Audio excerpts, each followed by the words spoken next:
कैसा चोला पहनते थे, कैसा उनका व्यवहार था, किस प्रकार वो लोगों से मिलते हैं, इस बात के बारे में हम आज चर्चा करेंगे। सबसे पहले लेखक का जातीय व्यवहार। लेखक जो है किस जाति के थे? किस जाति के थे? ब्राह्मण जाति के।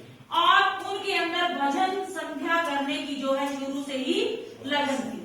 शुरू से ही वो क्या करते थे? सुबह जल्दी उठते, अपने सोच जो नित्य क्रिया होती है उससे जो है निर्मित होकर अपने भजन भक्ति में लग जाते और लोगों के साथ बहुत अच्छा व्यवहार करते थे। कभी किसी के साथ बुरा व्यवहार नहीं करते थे और अपने अच्छे व्यक्तित्व और व्यवहार के कारण ही वो जाने जाते थे।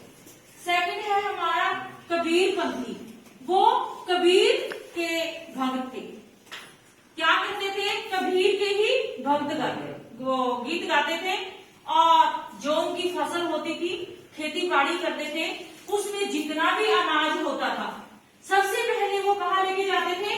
कबीर के मठ में। और वहां से उनको जो प्रसाद के रूप में मिलता था पूरा साल उसी से जो है अपना गुजारा करते थे। यानी कि उनकी जो है कबीर में बिल्कुल अगाध श्रद्धा थी, सच्ची भावना से अपने गुरु को मानते थे।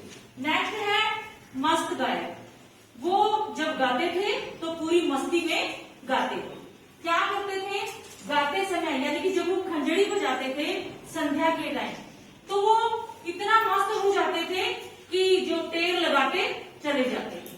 बच्चे से लेकर बूढ़े तक जब भी उनके संगीत को सुनते थे, जिस प्रकार एक जादू जो है अपना जब खेल दिखाता है और लोगों को प्रभावित करता है, उसी प्रकार जो लोग थे उनका संगीत सुनते थे और प्रभावित हो जाते थे। और उसके बाद क्या करते थे? गर्मी और सर्दियों में भक्ति के गीत। उनको अपने भगवान से जो है सच्चा प्रेम था, अगाध श्रद्धा थी। वो गाते समय न तो गर्मी देखते थे और न ही सर्दी देखते थे, मस्त होकर गाते थे। सुबह जल्दी उठते थे और गांव से 2 मील की दूरी पर कहा जाते थे?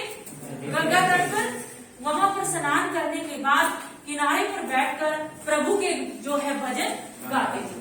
शरीर पर एक कंबल लिए होते थे, ना ज्यादा कपड़े पहनते थे, यानी कि सिर्फ एक शरीर ढकने के लिए ही कम से कम कपड़ों का प्रयोग करते थे। उसके बाद है पुत्र की मृत्यु पर नृत्य गान। देखो अपने पुत्र से वो बहुत प्यार करते थे और क्या था? उनका जो पुत्र था बड़ा भोला था।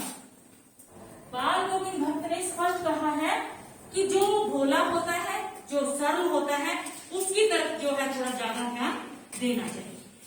तो जब उनके पुत्र की मृत्यु हुई, सबसे पहले क्या है? इकलौता बेटा था देखो उनका, शादी बड़े धूमधाम से की थी, अपनी पतोहू को लेके आए थे। पतोहू बहुत सुंदर थी, सुशील थी और इतनी समझदार थी कि उसने जो घर के कार्य थे वो सारे आते ही संभाल लिए और जो है बाल गोविंद भक्त का भी पूरा ध्यान रखती थी। लेकिन क्या हुआ? दुर्भाग्यवश उनके पुत्र की मृत्यु हुई और वो जो है विधवा हो गई। परंतु जैसे ही वो रोने लगी अपने पति की मृत्यु होने पर, बाल गोविंद भक्त ने क्या कहा? ये रोने का समय नहीं है, ये किस चीज का समय है? उत्सव मनाने का समय है। इस समय जो है आत्मा और परमात्मा दोनों का मिलन हो रहा है। और अपने पुत्र की मृत्यु पर उन्होंने क्या किया? धरती में कपड़े के लिटाया और उनके ऊपर जो है एक सफेद चादर ढक दी। पास में दीपक जलाया और उनके चारों तरफ जो है फूल बिखेर दिए और गाते गाते भगवान की भक्ति में इतने लीन हो गए, यानी कि सभी लोग, जब लोग पता करने आए, सभी को पता चला कि उनके पुत्र की मृत्यु हो गई है और आकर उन्होंने क्या देखा कि वो अपनी जो है भजन संध्या में लीन है। उनको देखकर जो है हैरान हो गई और उन्होंने अपने पतोहू को रोने से मना कर दिया कि ये जो है उत्सव मनाने का समय है। अब है बहू की विदाई। वो अपनी बहू को क्यों नहीं रखना चाहते थे अपने पास? क्या कारण था ऐसा? देखो जब उनके बेटे की मृत्यु हुई, बहू के भाई को बुलाया, पतोहू के भाई को बुलाया और क्या कहा कि इनको यहाँ से ले जाओ और ले जाकर क्या करो? इसकी दूसरी शादी कर दो। देखो यहाँ हमारा जो क्वेश्चन है मोह और प्रेम, कि मोह और प्रेम क्या होता है।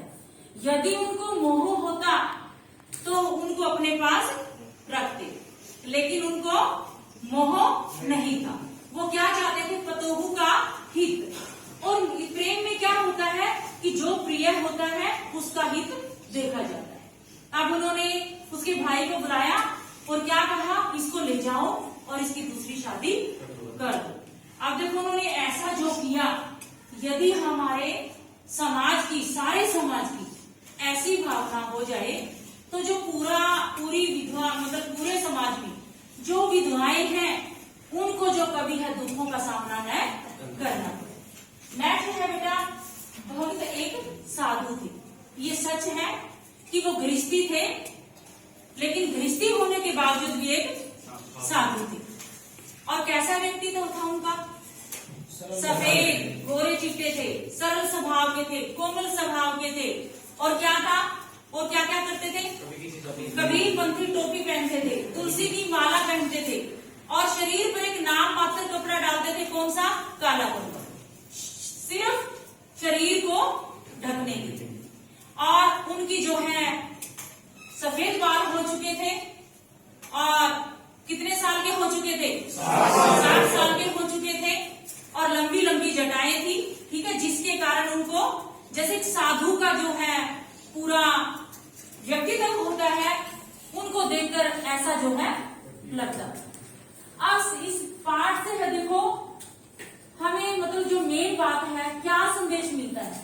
इसमें क्वेश्चन है कि सामाजिक जो मान्यताएं थी, बाल गोविंद जो भक्त थे उनको नहीं मानते थे। किस कारण, कि जब उनके बेटे की मृत्यु हुई तो क्या मान्यता थी सामाजिक, कि हमारे समाज में क्या है, यदि किसी विधवा का पति मर जाता है तो क्या करते हैं, कभी भी औरत से पुरुष को अग्नि नहीं दिलवाते। लेकिन उन्होंने इस सामाजिक मान्यता का विरोध किया था और अपनी पतोहू से जो है इसमें शव में अग्नि दिलवाई।